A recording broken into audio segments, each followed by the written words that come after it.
Hello दोस्तों, नमस्कार। मैं हूं यशवंत दावले और आज आप देख रहे हैं यस मनी विज्ञान चैनल। यस मनी विज्ञान चैनल में आपका स्वागत है। और आज के वीडियो में हम सीखने जा रहे हैं क्वांटम संख्याएं। क्वांटम संख्याओं के बारे में आपको विस्तार से बताऊंगा।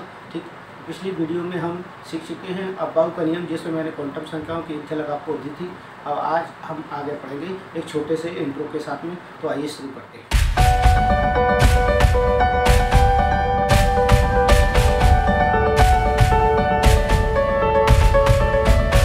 क्वांटम संख्याएं जो मुख्यतः तीन क्वांटम संख्याएं जो हैं उसे श्रृंखला समीकरण से प्राप्त किया गया है, और चौथी क्वांटम संख्या है उसे स्पेक्ट्रोमी से खोजा गया है।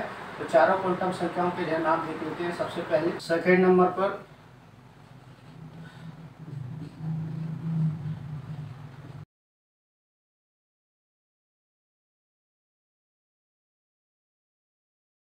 इस प्रकार से चार क्वांटम संख्याएं ज्ञात हैं। चारों क्वांटम संख्याओं के बारे में हमें पढ़ना है। ठीक, तो क्वांटम संख्याओं के बारे में पढ़ना, तो इसमें पहली क्वांटम संख्या है मुख्य क्वांटम संख्या, दूसरी क्वांटम संख्या है द्विवंशी एजिमुथल क्वांटम नंबर, और चुंबकीय क्वांटम संख्या मैग्नेटिक क्वांटम नंबर, और चक्रण क्वांटम संख्या मतलब स्पिन क्वांटम। तो ये चारों क्वांटम संख्या है। क्वांटम संख्या के बारे में पढ़ना है। तो क्वांटम संख्या क्या है? क्वांटम संख्या वास्तव में देखा जाए तो किसी इलेक्ट्रॉन की पूरी जानकारी देने का कार्य करती है। अर्थात वह कहाँ बैठा है, किस ऊर्जा स्तर में बैठा है, किस कोष में बैठा है, ठीक, और किस कक्षक में बैठा है, उसका चक्रण किस प्रकार से है। तो ये सारे की सारी जानकारी देने का काम करती है क्वांटम संख्याएं। तो क्वांटम संख्याओं के बारे में एक एक करके हम विस्तार से अध्ययन करेंगे। सबसे पहले हम पढ़ेंगे, यहाँ पर पढ़ने जा रहे हैं, तो सबसे पहले नंबर पर हम देखेंगे इसमें मुख्य क्वांटम संख्या। तो मुख्य क्वांटम संख्या को सबसे पहले देख लेते हैं हम। मुख्य क्वांटम संख्या जो भी है वो वास्तव में किसी भी परमाणु में इलेक्ट्रॉन के ऊर्जा स्तर को दर्शाती है। ऊर्जा स्तर को दर्शाने से तात्पर्य है वह यह बताती है कि परमाणु में इलेक्ट्रॉन वास्तव में नाभिक से कितनी दूरी पर बैठा हुआ है। तो यहाँ पर हम ये देखेंगे, मान लीजिए ये परमाणु का नाभिक है, और नाभिक से इलेक्ट्रॉन यदि यहाँ बैठा हुआ है तो ये कहा जाएगा ये नाभिक से केवल पहली कक्षा की दूरी पर है। ठीक ना? कौन सी कक्षा की दूरी पर है? पहली कक्षा की दूरी पर है। अर्थात यहाँ पर ये हो जाएगा n बराबर 1। यदि इलेक्ट्रॉन दूसरे यहाँ पर बैठा हुआ है तो हम कह देंगे ये n बराबर 2 हो जाएगा, दूसरी कक्षा में बैठा हुआ है। इलेक्ट्रॉन यदि यहाँ बैठा हुआ है तो n बराबर 3 होगा इसका मान। ये यहाँ पर ये बताया जा रहा है कि वास्तव में इलेक्ट्रॉन नाभिक से कितनी दूरी पर बैठा हुआ है, यहाँ से इस बात की जानकारी मिलती है। अर्थात मुख्य क्वांटम संख्या होती है वह वास्तव में ऊर्जा स्तर की जानकारी प्रोवाइड करवाती है कि किस प्रकार से इलेक्ट्रॉन नाभिक से कितनी दूरी पर बैठा हुआ है, और इन की सहायता से हम इसे ज्ञात कर सकते हैं। मुख्य क्वांटम संख्या जो है उसे स्मॉल n से प्रदर्शित किया जाता है। आगे हम देख लेते हैं, इसी में ही आगे इसके मान। तो मुख्य क्वांटम संख्या के जो मान होंगे वो n1 से स्टार्ट होंगे। ये n1, n2, n3, n4, n5, then dot dot. ये मान मुख्य क्वांटम संख्या के होते हैं जो वास्तव में ऊर्जा स्तर की जानकारी देते हैं। जो ऊर्जा स्तर की जानकारी देते हैं ये बताते हैं कि इलेक्ट्रॉन वास्तव में कहाँ बैठा है और किस ऊर्जा स्तर पर बैठा है। इस बात की जानकारी हमें यहाँ से मिलती है। हम चारों क्वांटम संख्याओं के एक साथ ज्ञात करने का प्रयास करेंगे। इससे पहले मैं 1 बाय 1 आपको एक एक क्वांटम संख्या से मैं आपको परिचित करा देता हूँ। तो ये आपको ध्यान रखना है, मुख्य क्वांटम संख्या है वह ऊर्जा स्तर की जानकारी देता है। यह मुख्य क्वांटम संख्या ऊर्जा स्तर की जानकारी देगा कि वास्तव में इलेक्ट्रॉन कौन से ऊर्जा स्तर में बैठा है। इस बात की जानकारी हमें यहाँ से प्राप्त हो जाएगी। अब हम वो ऊर्जा स्तर कैसे फाइंड आउट करेंगे, आप ये कैसे जान पाएंगे कि ऊर्जा स्तर कौन सा है। तो आपने यदि इलेक्ट्रॉन विन्यास कल मैंने अबाव के नियम के आधार पर आपको इलेक्ट्रॉन विन्यास के करना बताया था, तो आप उसमें देख सकते हैं। तो मैं एक कोई इलेक्ट्रॉन ले रहा हूँ, जैसे मान लीजिए मैं 15वां इलेक्ट्रॉन ले लेता हूँ। 15वां इलेक्ट्रॉन कहाँ बैठा है, पहले ये भी जानकारी होनी चाहिए कौन से ऊर्जा स्तर में बैठा है। तो इसकी जानकारी लगाने के लिए सबसे पहले अबाव के नियम की सहायता से मुझे इसका इलेक्ट्रॉन विन्यास करना पड़ेगा। तो हम ये इलेक्ट्रॉन विन्यास करेंगे 1s2 2s2 2p6 and 3s2 3p3 यहाँ पर कंप्लीट हो गया है। और ये वास्तव में इलेक्ट्रॉन बैठा हुआ है, वो आप देख पा रहे होंगे 15वां इलेक्ट्रॉन यहाँ बैठा हुआ है। ठीक, इसी के अंदर 15वां है, 2 4 10 12 13 14 और ये 15वां इलेक्ट्रॉन भी यहीं पर है। 3p में ये बैठा है, 3p में बैठा है। तो आगे की संख्या जो नंबर लिखा हुआ है, ये 3 लिखा हुआ है, ये 3 ही बताता है हमें कि ये ऊर्जा स्तर है, अर्थात ये ऊर्जा स्तर कौन सा है। तो ये मुख्य क्वांटम संख्या का मान हो जाएगा और इसका मान हो जाएगा 15वें इलेक्ट्रॉन का मान हो जाएगा मुख्य क्वांटम संख्या के लिए 3। तो 15वें इलेक्ट्रॉन की मुख्य क्वांटम संख्या यहाँ पर 3 आ जाएगी। ठीक, तो इस प्रकार से आप मुख्य क्वांटम संख्या ज्ञात कर सकते हैं। ठीक, आगे हम इसी के आधार पर देखना चाहें तो यहाँ पर इसको बना लीजिए आप। 3p को कोश को लिख लेंगे ऐसे, 3p कोश, इसमें 3 कक्षक होते हैं, यहाँ देखेंगे px, py और pz। एक इलेक्ट्रॉन यहाँ है, एक यहाँ है और यहाँ है। तो ये हो जाएगा 13वां इलेक्ट्रॉन, ये 14वां इलेक्ट्रॉन और ये 15वां इलेक्ट्रॉन। तो यहाँ पर जो बैठा है वो 15वां इलेक्ट्रॉन है और वो वास्तव में यहाँ बैठा हुआ है 15वां इलेक्ट्रॉन। इससे हमें पता चलता है कि ये वास्तव में n का मान यहाँ पर कितना आएगा, 3 आएगा। अर्थात मुख्य क्वांटम संख्या में 15वें इलेक्ट्रॉन का मान जो है वो 3 है मुख्य क्वांटम संख्या में, अर्थात वो तीसरे ऊर्जा स्तर में बैठा हुआ है। इससे हमें ये पता चलता है। इसे हम ऐसे भी देख सकते हैं, यदि किसी परमाणु में हम बनाए, यहाँ पर ये परमाणु का नाभिक हो गया, नाभिक के बाद ये पहली कक्षा हो गई। पहली कक्षा में कौन बैठा है यहाँ पे देख पाएंगे आप, 1s² है, तो 1s² भी आप ऐसे लिख देंगे। दूसरी कक्षा में कौन है, दूसरी कक्षा में 2s2 और 2p6 है।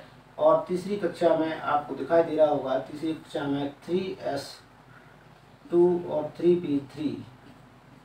तो यहाँ से भी आपको कक्षाएं की जानकारी मिल रही है। ये कक्षा जो है वास्तव में n बराबर 1 है, ये n बराबर 2 है, ये n बराबर 3 है। इससे पता चलता है कि 15वां इलेक्ट्रॉन वास्तव में तीसरी कक्षा में या तीसरे ऊर्जा स्तर पर बैठा हुआ है। इस मुख्य क्वांटम संख्या से हमें ये जानकारी मिल जाती है। अब हम दूसरी क्वांटम संख्या देख लेते हैं, जिसका जो द्विवंशी क्वांटम संख्या है उसके बारे में पढ़ लेते हैं।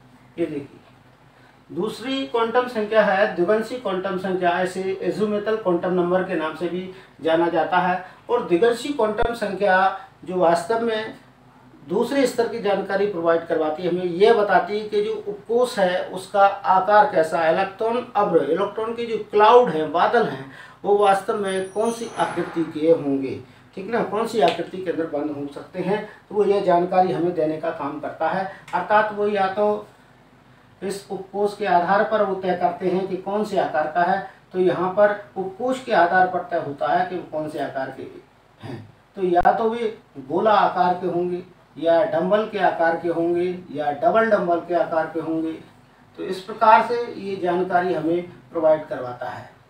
या फिर ट्रिपल डंबल के आकार के होंगे, ये जानकारी हमें ये देने का काम करता है। अर्थात गोलाकार है तो वो S होगा, सिंगल डंबल है तो P होगा, डबल डंबल है तो D होगा, ट्रिपल डंबल है तो वह F कोश होगा।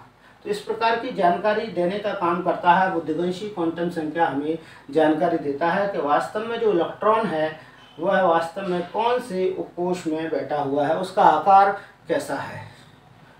ठीक, तो आकृति को डिफाइन करने का काम करता है द्विवंशी क्वांटम संख्या। वास्तव में यह बताता है कि उस इलेक्ट्रॉन जो बैठा है उस उपकोष का आकार कैसा है। तो इसका मान जो हमें पता करना है, वो मान पता करने के लिए इसके मान के बारे में मैं आपको बता देता हूँ कि मान आपको सीधे सीधे याद रखना है। तो यहाँ पर मान के बारे में ये है जानकारी के S उपकोष के लिए इसका जो मान होगा वो 0 होगा, P उपकोष के लिए इसका मान होगा 1 होगा, और D उपकोष के लिए इसका मान होगा वो 2 होगा, और F उपकोष के लिए इसका मान होगा वो 3 होगा।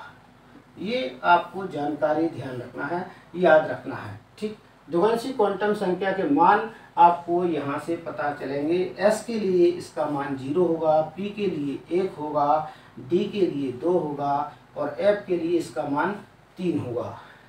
ये क्वांटम संख्याओं के मान आपको पता चल जाएंगे। द्विवंशी क्वांटम संख्या के मान यहाँ से आपको नोट करना है। अब मैं आपको एक उदाहरण देकर समझा देता हूँ। दूसरी क्वांटम संख्या तक हम पहुँच गए हैं। तो पहले 15वां का उदाहरण चल रहा था, तो मैं 15वें इलेक्ट्रॉन का उदाहरण ही लेकर आपको इसमें बताऊंगा आगे। यह देखेंगे 15वां इलेक्ट्रॉन कहाँ बैठा है, उसके आधार पर हम यह देखेंगे। अभी हमने इलेक्ट्रॉन विन्यास किया था 1s2, 2s2, 2p6, 3s2, 3p3, अर्थात 15वां इलेक्ट्रॉन बैठा है तो 3p में बैठा है। तो सबसे पहले 3p का हम यहाँ पर उपकोष बना लेते हैं। ये देखिए यहाँ पर 3p का एक उपकोष बना लिया, इसमें 3 कक्षक है, ये बन गए हैं। ठीक, अब यहाँ ये हो जाएगा आपका, यहाँ से देखेंगे हम तो इसमें 13वां इलेक्ट्रॉन आएगा, 14वां इलेक्ट्रॉन है और 15वां इलेक्ट्रॉन है। हमें कौन से इलेक्ट्रॉन का द्विवंशी क्वांटम संख्या निकालना है? 15वें इलेक्ट्रॉन की द्विवंशी क्वांटम संख्या निकालना है। तो 15वां इलेक्ट्रॉन बैठा है यहाँ पर, ये 15वां इलेक्ट्रॉन है। ठीक, तो यहाँ से हमें निकालना है। कैसे फाइंड आउट करेंगे वो मैं आपको बता देता हूँ। ठीक, तो यहाँ पर 15वें इलेक्ट्रॉन में देखेंगे आप, ये कहाँ बैठा है? पी, यहाँ पर पी में बैठा है। तो पी का मान हमने अभी जस्ट देखा था कि एस के लिए 0 है, पी के लिए द्विवंशी क्वांटम संख्या का मान 1 है, डी के लिए 2 है और एफ के लिए इसका मान 3 है। तो 15वें इलेक्ट्रॉन के लिए ये मान हो जाएगा पी बराबर 1। ठीक है ना, तो ये इसका मान हो जाएगा। तो यहाँ पर मैं आपको एक बात बताना भूल गया हूँ कि द्विवंशी क्वांटम संख्या है उसे एल से प्रदर्शित करते हैं, स्मॉल एल से प्रदर्शित करते हैं। तो एल का मान यहाँ पर हमें पता चल गया है, ये हो जाएगा 1। जबकि पहली क्वांटम संख्या है मुख्य क्वांटम संख्या, उसका मान निकल रहा था, मुख्य क्वांटम संख्या एन का मान निकल रहा था। यहाँ पर से आगे से हमें देखकर पता करना है कि ये ऊर्जा स्तर को बताता है, इसका मान हो जाएगा 3। इस प्रकार से अभी तक हम 2 क्वांटम संख्याओं का मान निकालना सीख चुके हैं। मुख्य क्वांटम संख्या और द्विवंशी क्वांटम संख्या का मान भी निकालना हम सीख चुके हैं। आपको ये ध्यान रखना है, द्विवंशी क्वांटम संख्या जो होता है वास्तव में उपकोष के आकार के बारे में जानकारी देता है। ठीक है ना, इकाई के बारे में जानकारी देगा, उपकोष के आकार के बारे में जानकारी देगा। उपकोष के आकार की जानकारी जी हमें उपलब्ध करवाता है। द्विवंशी क्वांटम संख्या उपकोष के आकार की जानकारी देता है कि वास्तव में जो डबल डंबल है, सिंगल डंबल है। तो यहाँ पर P उपकोष में जो बैठा है तो P वास्तव में डंबल के आकार के होते हैं। तो ये डंबल के आकार वाले इलेक्ट्रॉन अब में ये बैठा है। ठीक, इसके बाद हम देखेंगे तीसरे नंबर पर चुंबकीय क्वांटम संख्या। तो चुंबकीय क्वांटम संख्या हम देख लेते हैं तीसरे नंबर पर। चुंबकीय क्वांटम संख्या, चुंबकीय क्वांटम संख्या मैग्नेटिक क्वांटम नंबर के नाम से इसे जाना जाता है, चुंबकीय क्वांटम संख्या को। और चुंबकीय क्वांटम संख्या वास्तव में चुंबकीय व्यवस्था को बताती है। ठीक, इलेक्ट्रॉन की चुंबकीय व्यवस्था को बताती है कि इलेक्ट्रॉन वास्तव में उपकोष के कौन से कक्षक में बैठा है। ये जानकारी देने का काम करती है मुख्य चुंबकीय क्वांटम संख्या। और चुंबकीय क्वांटम संख्या इसकी तीसरी क्वांटम संख्या है और इसे प्रदर्शित किया जाता है स्मॉल m की सहायता से हम इसे प्रदर्शित करते हैं।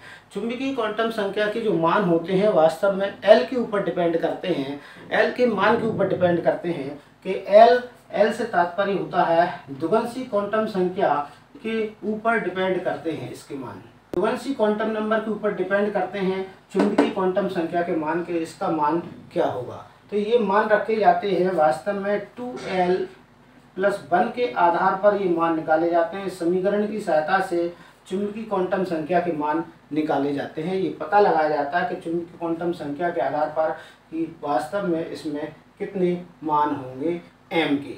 ठीक, l के लिए जैसे हम l का मान s के लिए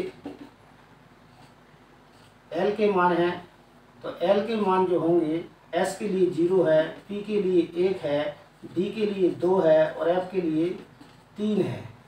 तो s के लिए यदि हमें निकालना है चुंबकीय क्वांटम संख्याओं के मान तो ये हम देख लेंगे। s के लिए निकालना तो l के स्थान पर मैं 0 रख दूंगा, ठीक, +1 लिखूंगा और इसके बाद कैलकुलेट करता हूं तो इसका मान जो निकल कर आएगा ये तो 0 हो जाएगा, +1 ही बचेगा। तो यहाँ पर आ जाएगा m का मान 0।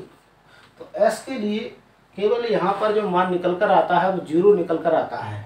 ठीक, इसके बाद मैं आगे की आपको बताता हूँ कि यदि हम यहाँ पर p बराबर 1 रखते हैं, मतलब l के लिए 1 रखते हैं p के लिए, तो यहाँ पर क्या होगा 2 इंटू ये 1 रख के देख लेते हैं हम इसे, प्लस 1 यहाँ मल्टीप्लाई करेंगे तो 2 होगा, प्लस 1 और आएगा अर्थात 3 प्राप्त होगा। अर्थात p के लिए m के मान 3 होंगे, p के लिए कितने मान होंगे, 3 मान प्राप्त होंगे हमें। अब 3 कौन कौन से हैं, 3 मान ये होंगे कि वो -l से +l तक होंगे। कैसे होंगे, -l से +l तक हो सकते हैं। -l से तात्पर्य रहेगा 3 कक्षक होंगे तो अर्थात -1, 0 और +1 के आधार पर ये मान लिखे जा सकते हैं। ठीक, अब हम डी के देख लेते हैं कि डी के कितने मान हो सकते हैं। तो डी के मान देखने के लिए यहाँ पर मैं आपको बताऊंगा कि सूत्र में, ऊपर वाले सूत्र में एल के स्थान पर हमें 2 लिखना है। 2 इंटू 2 प्लस 1, यहाँ पर 2 इंटू 4 प्लस 1 इक्वल टू 5। अर्थात यहाँ डी के लिए एम के मान होंगे, एम के मान होंगे वो कैसे होंगे, 5 मान होंगे। और 5 मान होंगे वो वास्तव में यहाँ पर आप देख पाएंगे कितने 5 मान हो सकते हैं, तो वो -l से +l तक मान होते हैं। तो यहाँ हम देखेंगे इसमें 5 कक्षक हैं, 5 कक्षकों में 1 2 3 4 और ये 5। तो यहाँ पर जो स्टार्ट हो गए मान वो वास्तव में आप देख पाएंगे -2 से स्टार्ट होंगे और +2 तक चलेंगे। यहाँ -1, यहाँ +1 और बीच में आ जाएगा 0। तो ये मान इनके निर्धारित हो जाएंगे। ठीक, यहाँ से आप इन्हें पता कर सकते हैं। इसी प्रकार से ऐप के लिए देख लेते हैं। तो ऐप के लिए कितने मान होंगे, तो ऐप के लिए यहाँ फॉर्मूले मान रखते हैं हम, यहाँ एल के स्थान पर 3 रखेंगे। तो ऐप के लिए 2 इंटू 3 प्लस 1, तो ये हो जाएगा 6 और 1 7, यहाँ पर 7 आ जाएगा। ठीक, तो यहाँ पर ऐप के लिए एम के जो मान होंगे वो 7 मान हो सकते हैं। और वो 7 मान होने का कारण ये है, ऐप के लिए एम की 7 मान होंगे और वो 7 मान जो है वो वास्तव में -3 से +3 तक होंगे। ठीक, और इसका कारण ये है कि यहाँ पर जो ऐप उपकोष है, ऐप उपकोष में 7 कक्षक होते हैं, आपको ध्यान रखना है। 1 2 3 4 5 6 और 1 और ये 7। यहाँ पर ये -3 है, यहाँ पर दूसरे नंबर पर आएगा -2 होगा, -1 आएगा, 0 आएगा, +1 आएगा, +2 होगा और +3। ये सारे मान रखे जाएंगे। इस प्रकार से हम इन क्वांटम संख्याओं के मान पता कर लेते हैं। मैं आपको तीसरी क्वांटम संख्या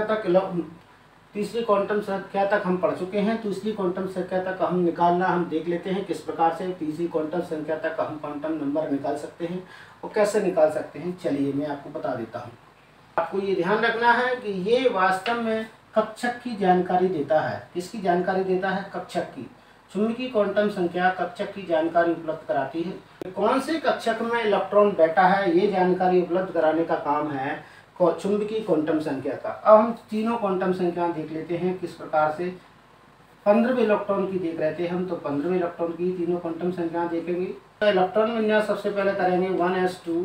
तो 15वां इलेक्ट्रॉन यहाँ बैठा हुआ है, अर्थात ये इलेक्ट्रॉन है वास्तव में 3p में बैठा हुआ है। तो 3p की हम तीनों क्वांटम संख्याएं जो जान चुके हैं वे अभी हम ज्ञात करेंगे। तो सबसे पहले हम इसमें जो संरचना स्ट्रक्चर इसकी बना लेते हैं, अर्थात यहाँ पर मैं ये स्ट्रक्चर आपके सामने बना देता हूँ।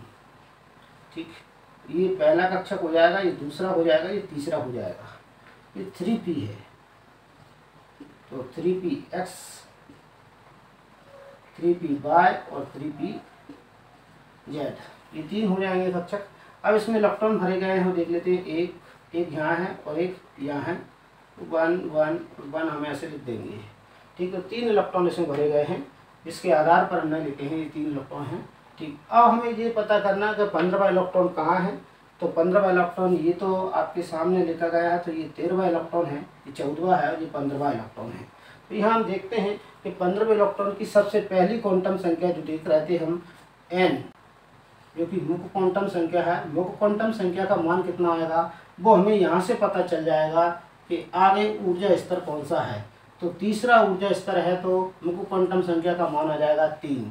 इसके बाद द्विवंशी क्वांटम संख्या, दूसरी क्वांटम संख्या एल का मान कैसे पता करते हैं, मैंने आपका एल के लिए मान बताया था कि एल के मान कैसे देखते हैं। तो एल के मान देखने के लिए सीधा फंडा बताया था मैंने आपको किस प्रकार से एल के मान निकाल सकते हैं। तो एस के लिए 0 था, पी के लिए 1 है और डी के लिए डी 2 है और एफ के लिए इसका मान 3 है। तो एल का मान आप यहाँ से लिख सकते हैं, ये पी उपकोष है, पी उपकोष के लिए इसका मान 1 आ जाएगा। अब हम देखेंगे एम के मान, तो एम मतलब चुंबकीय क्वांटम संख्या का मान, इसका मान हमें पता करना है। तो हम यहाँ देखेंगे पी कक्षक है, पी उपकोष है, पी उपकोष के लिए इसके मान होंगे 3, जो कि -1, 0 और +1 तक हो सकते हैं। ठीक, तो यहाँ से हम देख लेंगे कि ये 15वां इलेक्ट्रॉन है वो कहाँ बैठा है। तो 15वां इलेक्ट्रॉन हमारे पास यहाँ बैठा हुआ है और 15वें इलेक्ट्रॉन के ऊपर जो संख्या लिखी है वो m का मान होगा। ठीक, तो यहाँ पर हम इस m के मान को लिख देंगे +1, ये m का मान होगा, अर्थात चुंबकीय क्वांटम संख्या का मान +1 निकल कर आ जाएगा। इस प्रकार से आप चुंबकीय क्वांटम संख्या ज्ञात कर सकते हैं। आगे हम देखेंगे चुंबकीय क्वांटम संख्या के पश्चात चक्रण क्वांटम संख्या या स्पिन क्वांटम नंबर हम यहाँ देखेंगे। चौथे नंबर पर है चक्रण क्वांटम संख्या, स्पिन क्वांटम नंबर भी बोला जाता है, इसे स्पिन क्वांटम नंबर के नाम से भी जाना जाता है। स्पिन से तात्पर्य होता है चक्रण, और चक्रण के बारे में जानकारी हम ऐसे देंगे कि इलेक्ट्रॉन जो है वास्तव में नाभिक के चारों ओर कक्षा में भ्रमण तो करता ही है, कक्षा में चक्कर तो लगाता ही है, यहाँ पर कक्षा में चक्कर तो लगाता ही, साथ साथ में अपने स्थान पर भी चक्कर लगाता है, चक्रण करता है। वह चक्रण इसके 2 प्रकार से हो सकते हैं, एक तो क्लॉकवाइज और एक होता है एंटी क्लॉकवाइज। ठीक ना, जिसे हम दक्षिणावर्त और वामावर्त के नाम से जानते हैं। 2 प्रकार से यहाँ पर रहेंगे, दक्षिणावर्त और वामावर्त। तो ये है क्लॉकवाइज, ये है एंटी क्लॉकवाइज।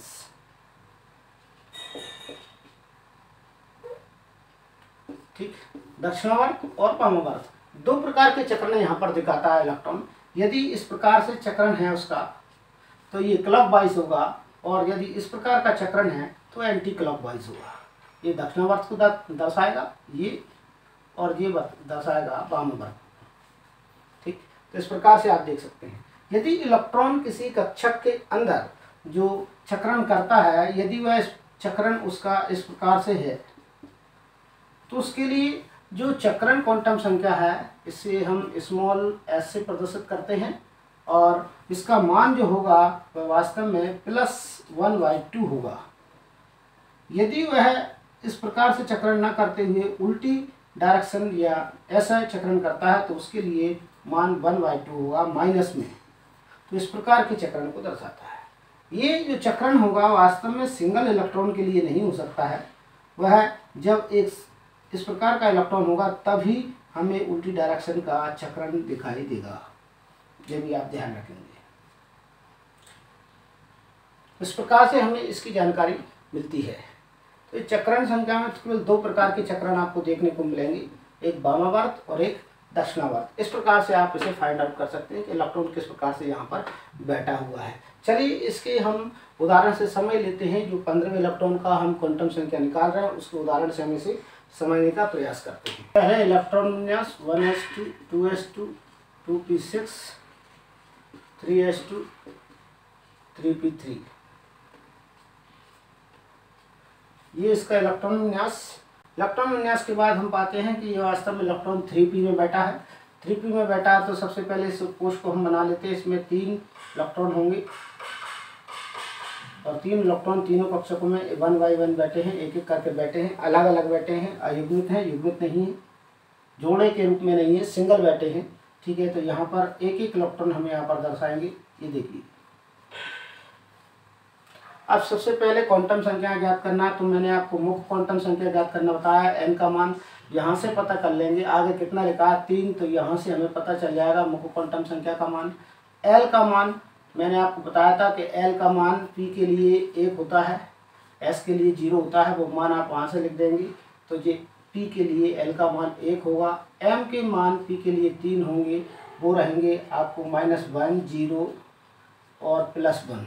तो 15वां इलेक्ट्रॉन यहाँ बैठा है, तो यहाँ के लिए इसे +1 माना जाएगा। इसके बाद देखेंगे अब चक्रण क्वांटम संख्या, चौथी क्वांटम संख्या निकाल रहे हैं, तो देख लेंगे कि इलेक्ट्रॉन सीधा बैठा है, तो ये सीधे के लिए हमारे पास है +1/2। यहाँ पर लिख देंगे +1/2। तो हमारे पास किसी इलेक्ट्रॉन की चारों क्वांटम संख्याएं ज्ञात हो जाती हैं।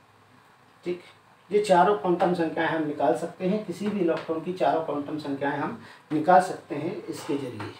तो मैंने 1/1 आपको क्वांटम संख्या निकालना बताया है, इस आधार पर आप किसी भी इलेक्ट्रॉन की क्वांटम संख्या निकाल सकते हैं। यदि आपको क्वांटम संख्या निकालने में कोई परेशानी आती है और किसी इलेक्ट्रॉन की क्वांटम संख्या आप फाइंड आउट नहीं कर पाते हैं, तो आप मुझे कमेंट्स बॉक्स में लिख सकते हैं और उसके बाद में आपका आंसर आपको मिल जाएगा कमेंट्स बॉक्स में ही। ठीक, हर बार की तरह कहना चाहूँगा, यदि आप मेरे चैनल पर नए हैं और अब तक आपने मेरे चैनल को सब्सक्राइब नहीं किया है, तो आप इस चैनल को सब्सक्राइब कर लीजिए।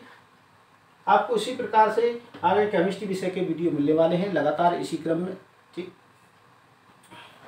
वीडियो अच्छा लगता है तो लाइक कीजिए, साथ साथ में दोस्तों के लिए शेयर कीजिए। ठीक, आज के वीडियो में